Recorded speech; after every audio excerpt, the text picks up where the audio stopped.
indestructible blue crystal as deadly as it was beautiful.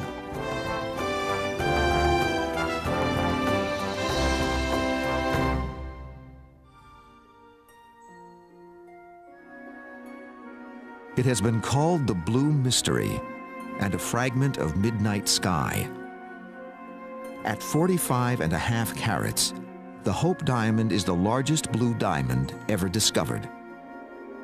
The fabulous gem has a tangled history that can be traced back across centuries. Given its rarity and splendor, it is not surprising that such a gem should acquire a reputation.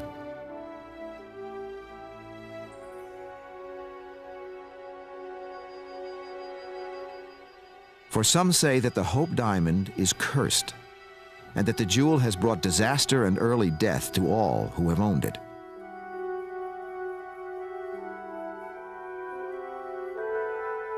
Humanity has assigned supernatural abilities to precious stones from the time that the first primitive people discovered and worshipped the glittering pebbles that we now call jewels.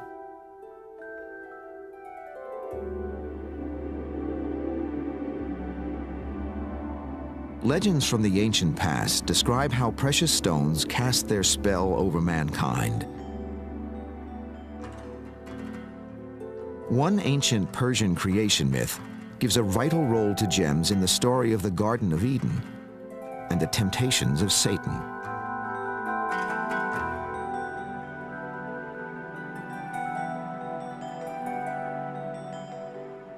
Satan was watching people trying to figure out how he could get weapons over the human race. And one of the things he noticed was how tempted people were by the colors of the flowers. So he tried to duplicate the colors of the flowers out of earth and thus created gemstones. Whether they were considered a force for good or evil, gems were assigned magical properties when worn as talismans, ranging from healing energy to deadly curses. When you look at gems as talismans, the qualities, the obvious qualities of these gems generally lend a great deal of color to what they're used for as talismans. So the diamond has two major qualities that jump out at you. It's clear, and so it's associated with purity. And it's the hardest element known to us, so it's also associated with strength, with protection.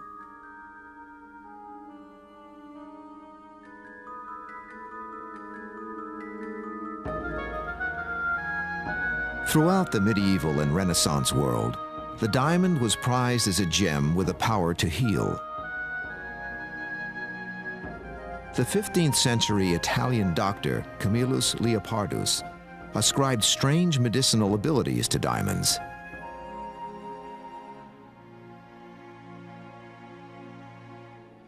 Could this stone possess the power to heal? The diamond is a help to lunatics and such as are possessed with the devil. It gives victory over enemies. It tames wild beasts. It helps those who are troubled with phantoms and the nightmare. And it makes him that wears it bold and daring in his transactions. Camillus Leopardus, 15th century. It was also believed that this most precious of gems possessed powers for evil as well as good. In the Middle Ages, diamonds were regarded as the deadliest poison on earth.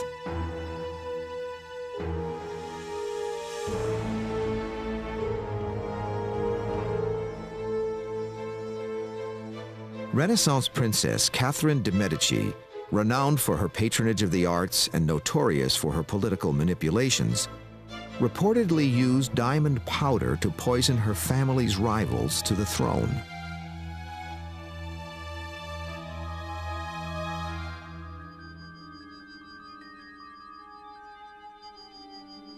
Modern science, however, has shown that there is nothing intrinsically poisonous about the gem. Swallowing diamond dust would be no more harmful than eating sand. Nevertheless, this sinister myth became accepted fact in the ancient world.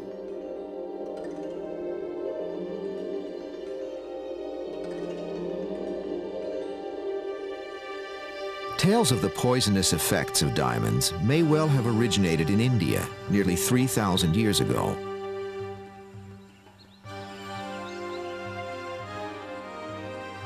Scholars believe that the owners of ancient gem mines fabricated the story of the jewel's deadly properties in order to prevent workers from stealing diamonds by swallowing them.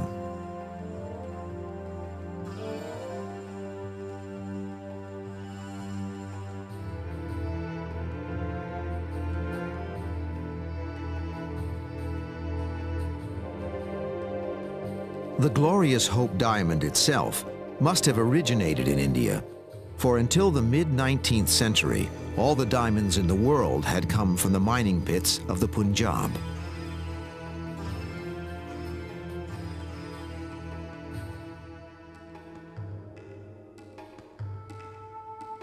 Diamonds were being mined in India as long ago as 800 years before the birth of Jesus.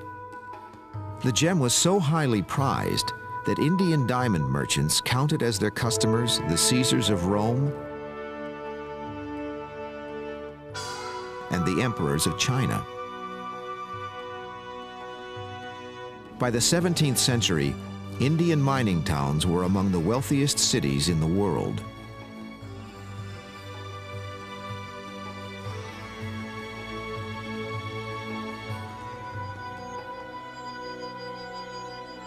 Yet the allegedly lethal powers of the Hope diamond seem to extend far beyond its supposedly poisonous effects. For legend asserts that merely being in the presence of the splendid blue jewel may cause chaos, ruin, and death.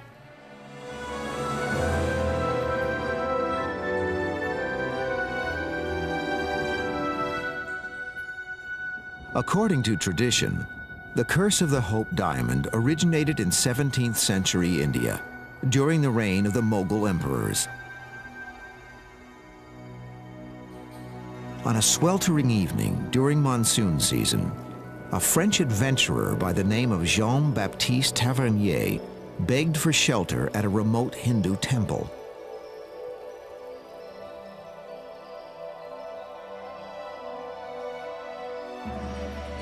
The center of worship for the temple was an enormous jewel-covered statue of a Hindu god. The god's all-seeing eyes were fashioned from huge diamonds of the darkest and rarest blue, each of them weighing over 100 carats.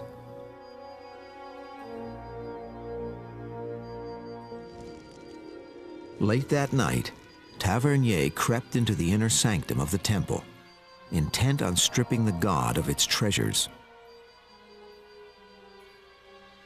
But at the very moment the Frenchman pried out the first glittering diamond eye, he was discovered by one of the temple priests.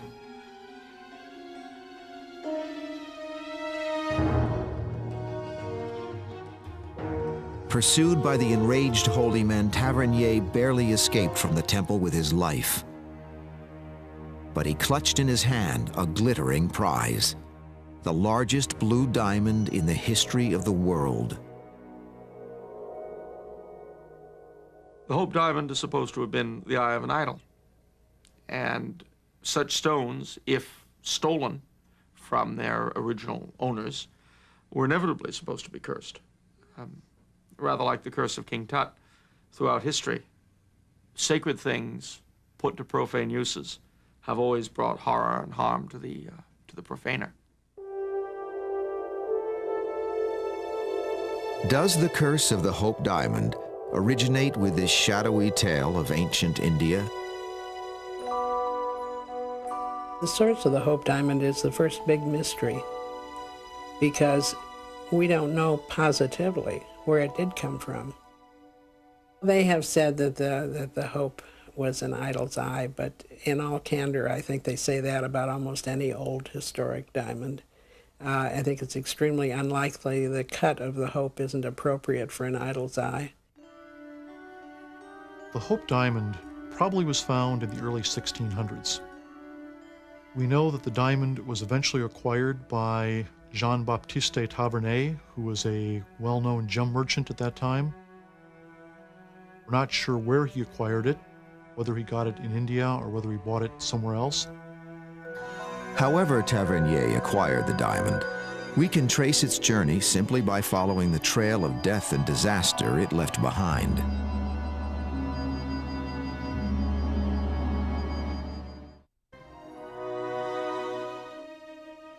The extraordinary blue diamond that would later be called the Hope possesses a curse that is at least 3 centuries old.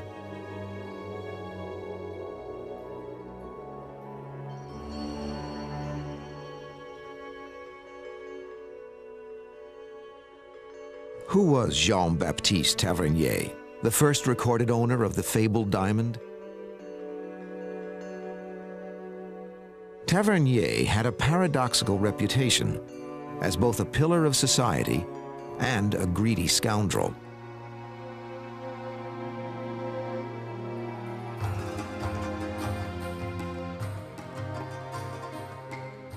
Tavernier traveled the world and became the premier diamond merchant of Europe and Asia in the 17th century.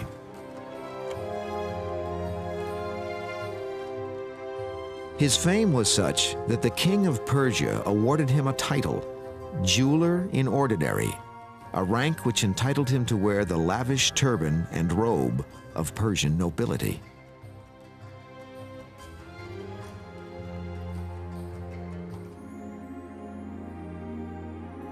In 1642, Tavernier first recorded his possession of an incredible blue diamond. At an astonishing 112 carats, it was nearly the size of a man's fist.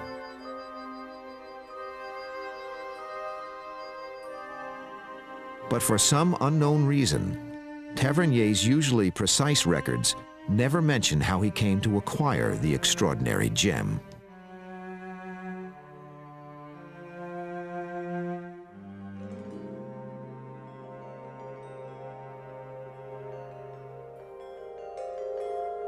Tavernier was a man of great integrity. Tavernier would not have taken the diamond because he was honest, and I think there's proof of that. So that the only way he could have taken it was to have paid the local prince for it. And in fact, one of the things he's commended for is that when they had local taxes on stones, he always paid the tax.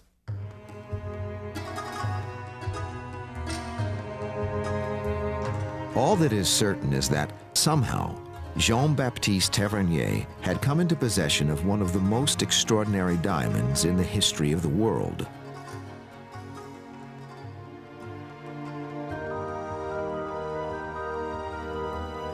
Then he made the momentous decision to leave India and bring the diamond to Europe, possibly unleashing a powerful and deadly curse.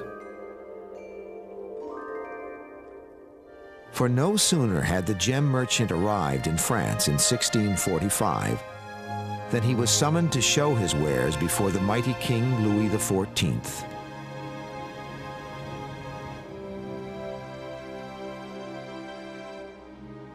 Louis had dubbed himself the Sun King, a fitting title, for he was the most powerful monarch in Europe, his glittering court at Versailles the envy of the world.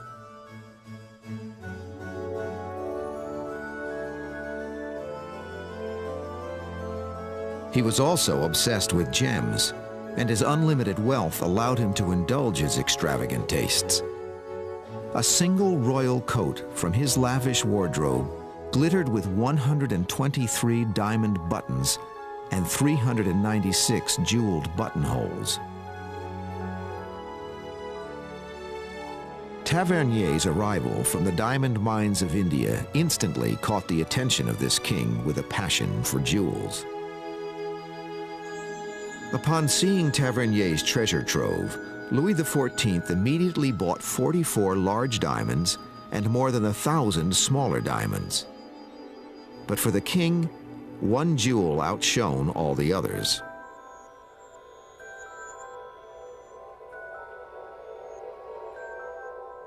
To the dazzled monarch, the great blue diamond was a treasure beyond price.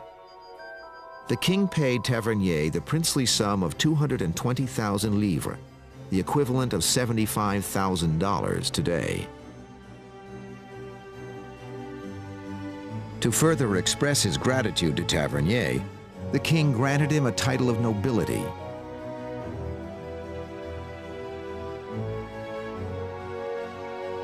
Suddenly, with the sale of his most precious jewel, Tavernier rose from an itinerant merchant to a prosperous aristocrat. But no sooner had Tavernier left the royal court of France than the curse of the Hope Diamond seemingly began to take its dreaded effect.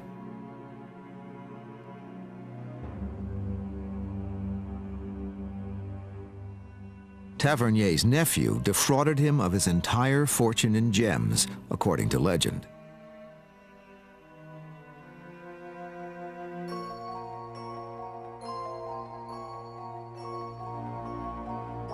Destitute, the broken and aging Tavernier returned to India in a last desperate attempt to rebuild his fortune.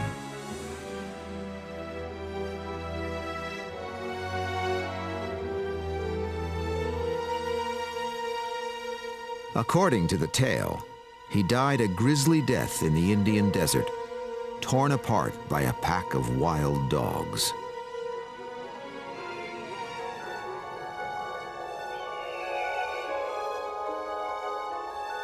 Although these accounts were widely believed, Tavernier's body was never recovered. The facts behind Tavernier's disappearance would not be revealed for over 100 years.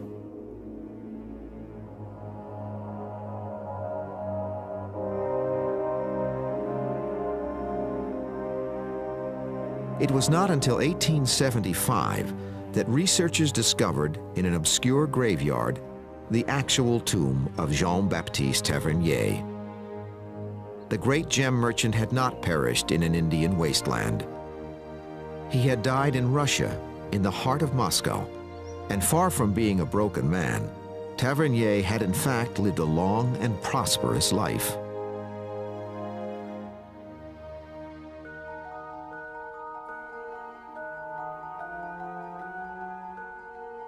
Despite the surprising truth about Tavernier's final destiny, the curse of the Hope Diamond seemed to wreak havoc on its new owners, the royal family of France. By the 1700s, the crown jewels of France were considered the most fabulous gem collection in the world, thanks in no small part to the glorious blue diamond.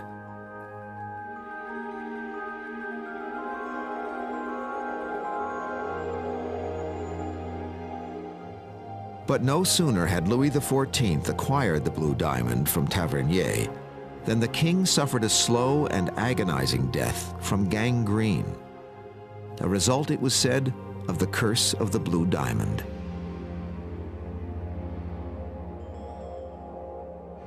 His heir, Louis XV, passed the deadly gem to his own grandson when he died in 1774. Tragically, the new king also seemed to have inherited the blue diamond's deadly legacy.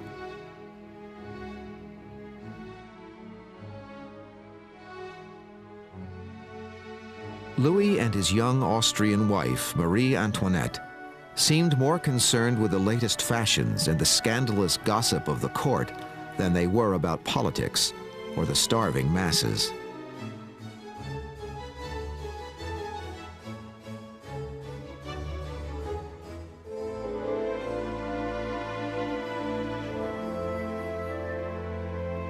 An avid collector of jewels, Marie Antoinette's favorite gem was the magnificent Great Blue Diamond, which legend says she flaunted at royal balls and intimate soirees. But did Marie Antoinette ever really wear the Hope Diamond herself? There's absolutely no evidence to show that Marie Antoinette ever wore the Hope Diamond. It was put into an insignia that was only worn by the king. As far as the Hope diamond is concerned, it's up to you whether you decide that it's bad luck, good luck, or brings any luck at all. But if you're going to reach some conclusion, please, please base it on a true story. Don't, for example, say that Marie Antoinette had bad luck because she wore the diamond when she didn't. Whether or not Marie Antoinette wore the Hope diamond, it seemed as if the blue jewel was an outward metaphor for the greed and avarice that led to the royal family's downfall. July 14th, 1789, an angry Parisian mob stormed the French prison called the Bastille.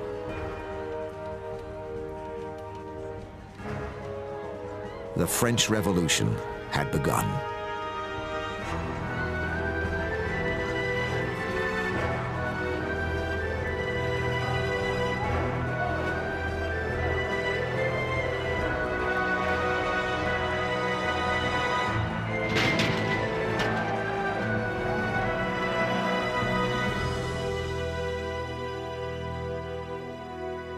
Wealthy aristocrats suddenly found themselves on trial for crimes against the people.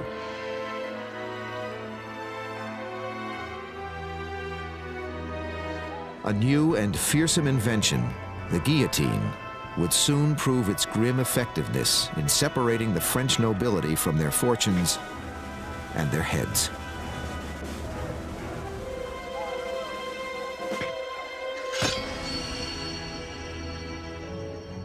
Sensing mortal danger, the king and Marie Antoinette fled the Palace of Versailles under cover of darkness. They took with them only their most cherished possessions, including the great blue diamond.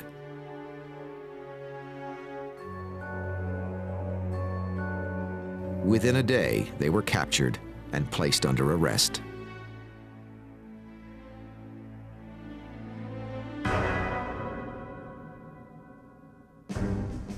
In 1793, Marie Antoinette and King Louis XVI of France marched up the steps to the guillotine before a vengeful mob of thousands.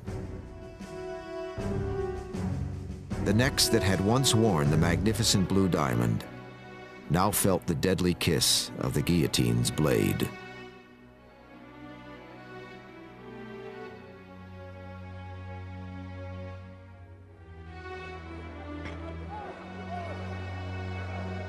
Yet even as Marie Antoinette's head rolled, the strange saga of the Hope diamond was far from over.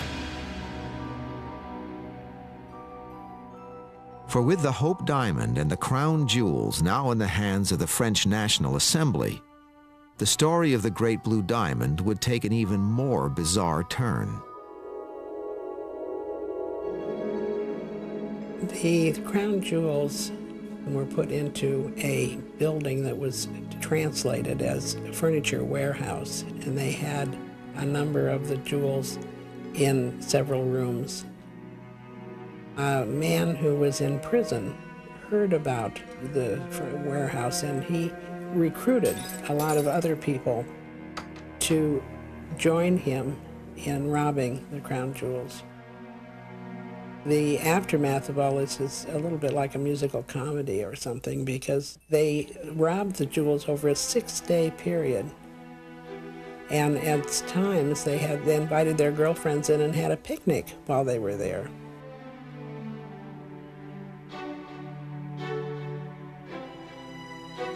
By the time the Parisian police learned of the crime, the crown jewels of France, the greatest gem collection in all of Europe, had disappeared without a trace.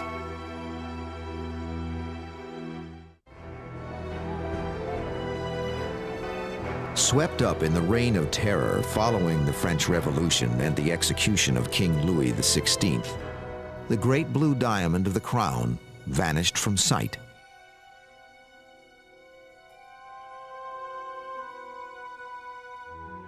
And yet, despite its disappearance, its sinister legend was far from over.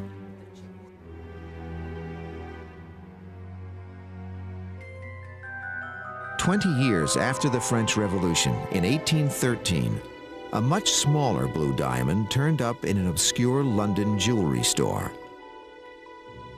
Though differing in size and shape, the gem's color was the same deep, rich hue as the great blue diamond of France. Was this the same rare jewel recut to disguise its source?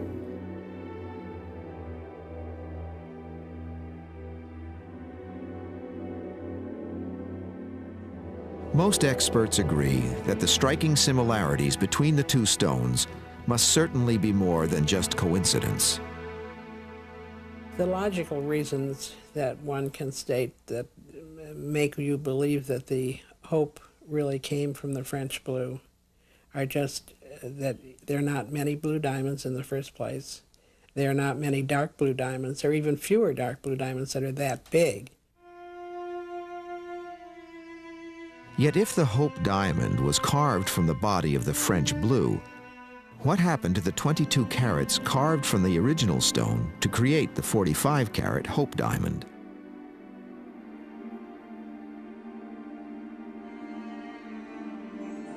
Are there other, smaller stones cut from the giant blue diamond of the French crown? The biggest mystery of the Hope diamond, it would seem to me, if there is a curse, what happened to the rest of Tavernier blue? If there are one or two other stones, are they similarly cursed? If other Tavernier blue stones exist, have they too brought misfortune and horror to their owners? If so, which has certainly shed a lot more credence on the notion that the Hope diamond is cursed. Some experts believe that the missing jewels will never be found. The diamond was recut between 1792 and 1812, and it was cut from 67 carats down to the present 45.5 carats. The shape of the French blue at that time and the current Hope diamond pretty much preclude having had any other diamond cut from it. It would have been lost during the cutting process, and unfortunately then is lost forever. It is at this crucial juncture the diamond said to carry the curse would now, ironically, take on the name of Hope.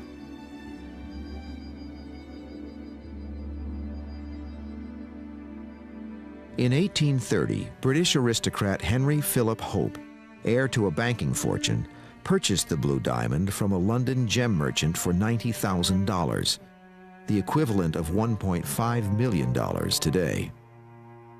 He died childless, his fortune inherited by his nephew, Henry Thomas Hope, who died suddenly as well.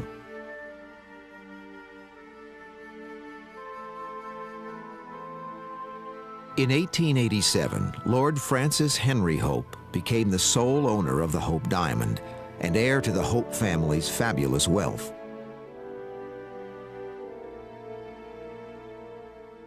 He seems to have been a gambler and someone who frequently was short of money. While he was single, he went to a music hall in England and saw May Yoy, who was an American singer. He was captivated by her. He went to every time she performed and sat and watched her. In 1894, Madcap May Yoy, as the press called her, was as famous for her notorious off-stage escapades as she was for her on-stage roles. Despite their difference in social class, Lord Hope and the young singer became engaged.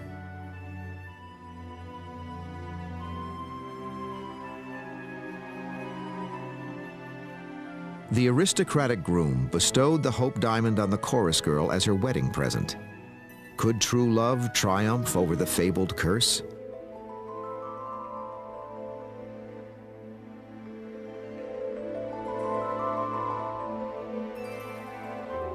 It was not to be.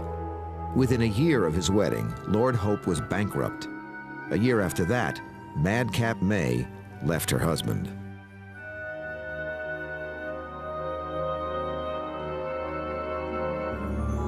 Financially and emotionally devastated, Lord Hope sold the dazzling blue diamond he had given to his bride for a sum of $140,000, the equivalent of nearly $2 million today.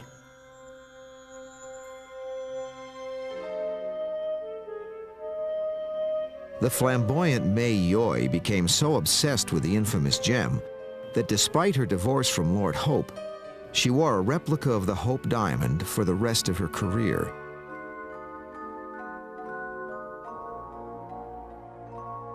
Tragically, the curse seemed to cast its shadow across her life as well.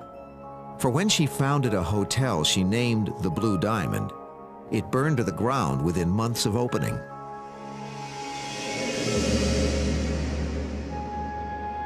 When May Yoy died in 1938, the woman who once owned the Hope Diamond was on government relief, earning a mere $16 a week.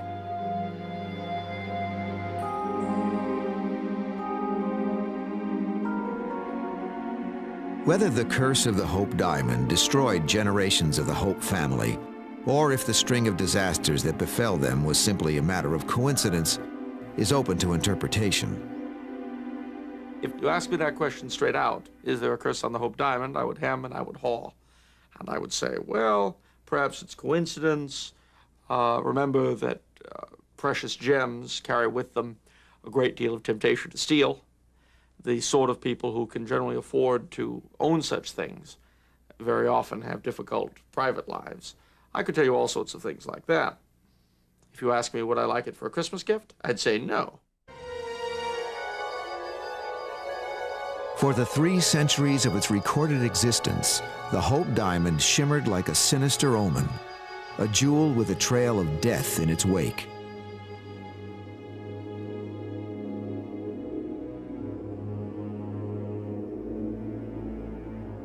As the 20th century began, the legend of the Hope Diamond continued to cast its spell over all who came in contact with it.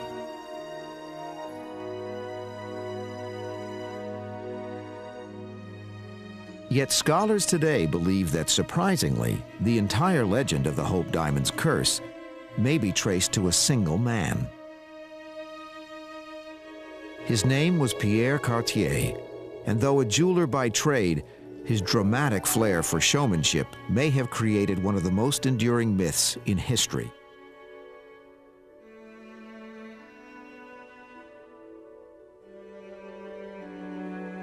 Cartier acquired the Hope Diamond in 1908. He planned to sell the fabled gem to his most eccentric client.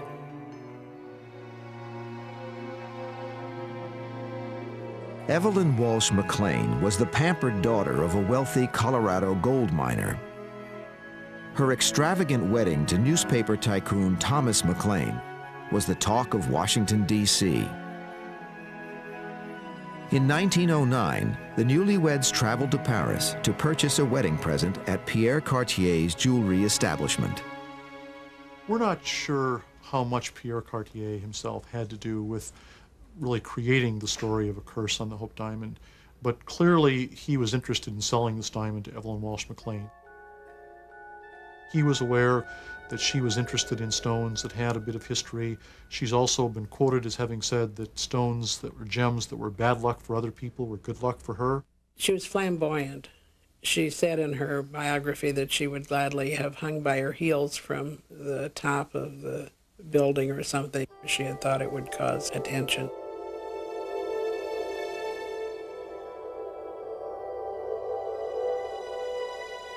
Historians believe Cartier was the first person to claim that the Hope Diamond was pried from the eye of a stone idol.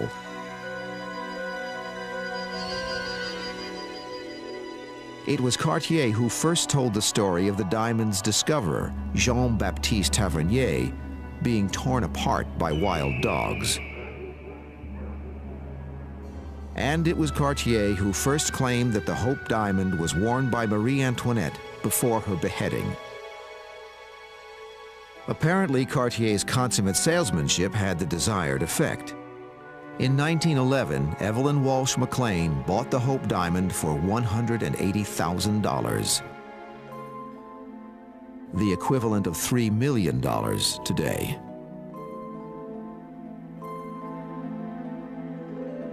So it seems that that had to be the origin of the story of the curse, because we don't really have any documentation that speaks of a curse any earlier than that. The tale continued to grow, for Mrs. McLean herself helped enhance the diamond's bizarre reputation.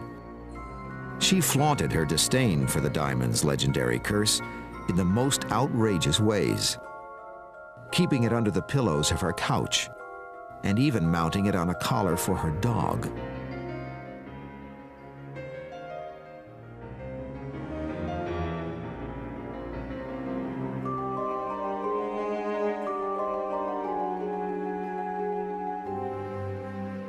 Tragically, Evelyn McLean herself would seemingly fall victim to the very curse she had dared to embrace.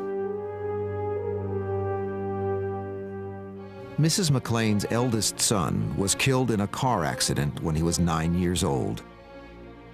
Her husband became an alcoholic and died in a mental institution. And her only daughter committed suicide by a drug overdose at age 25. A broken woman, Mrs. McLean herself died less than a year later.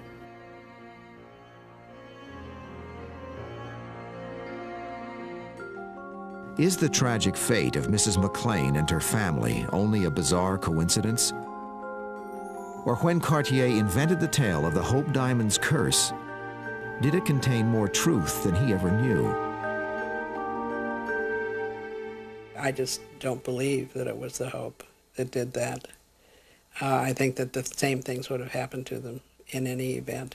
And some of the things that they say were caused by the Hope Diamond were things that happened before she ever had the Hope Diamond.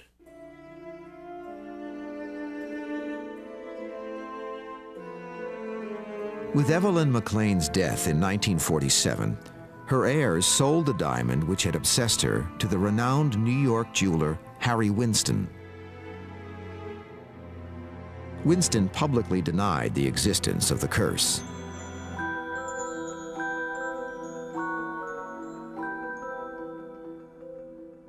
In 1958, he donated the Hope Diamond to the Smithsonian Institution in Washington, D.C.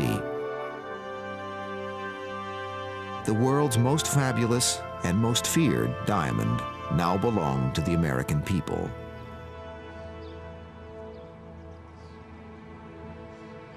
But when the gem went to the Smithsonian, did the curse go with it? Since 1958, it's been in the hands of the Smithsonian Institution. It's been in the hands of the people of the United States, and some might claim that we've had a lot of trouble since 1958. I've actually read in one place the claim made that everything from the Vietnam War to the Kennedy assassination can be laid at its nefarious doorstep.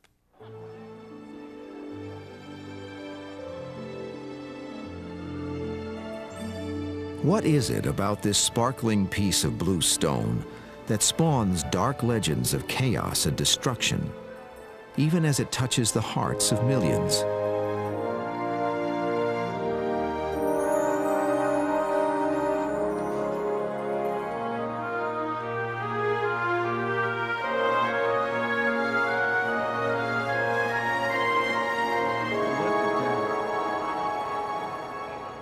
Perhaps our need to believe in the ancient curse is as old as the human imagination.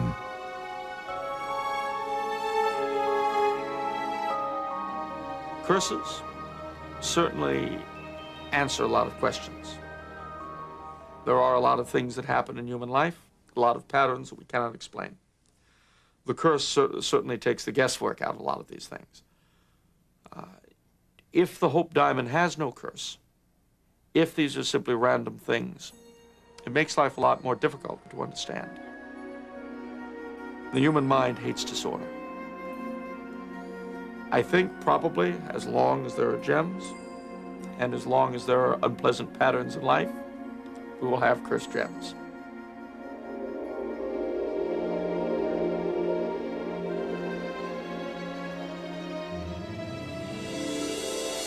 Beautiful, yet seemingly deadly. Flawless, yet apparently cursed. Perhaps it is this forbidden attraction that makes the Curse of the Hope Diamond such a haunting, seductive story.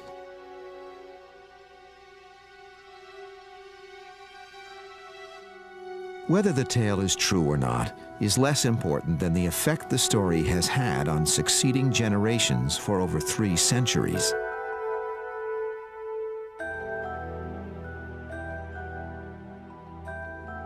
The legend of the mysterious Hope Diamond endures with the strength and dazzling fire of the diamond itself, enticing those of us who dare to go in search of history.